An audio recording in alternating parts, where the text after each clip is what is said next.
টুনির মেয়ে গুড়িয়া আর কুকু ক্লাসে সব বছর ফার্স্ট হয়।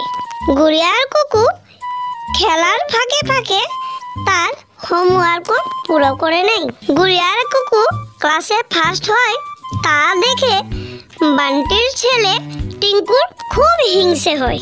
বান্টি ভাবছে ঘরে বসে বসে এই টুনি আর বান্টিকে কি করে মারা যায়। চাই বাবা তাড়াতাড়ি করে স্কুলে যায়, কেন কি বান্টি আর কুকুকে আজকে রাস্তায় বেদম মারবো। করে কুকু আর গুড়িয়া এখানেই দাঁড়া। কেন বান্টি, কি হয়েছে? তোরা পড়ালেখায় ভালো, তোরা দুজনেই ক্লাসে ফার্স্ট হোস, তাই তোদেরকে সবাই ভালোবাসে মাস্টাররা। বান্টি রাগে কুকু আর গুড়িয়াকে খুব মারলো। টুনি আর কুকু কাঁদতে কাঁদতে বাড়ি চলে গেল।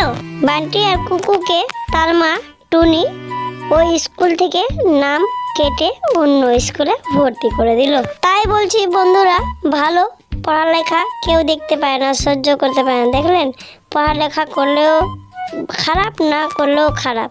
আজকের গল্পটি এখানে শেষ। গল্পটি যদি ভালো লাগে লাইক, শেয়ার, সাবস্ক্রাইব নিশ্চয়ই করবেন। দেখা হচ্ছে আরেকটি নতুন গল্পের সাথে।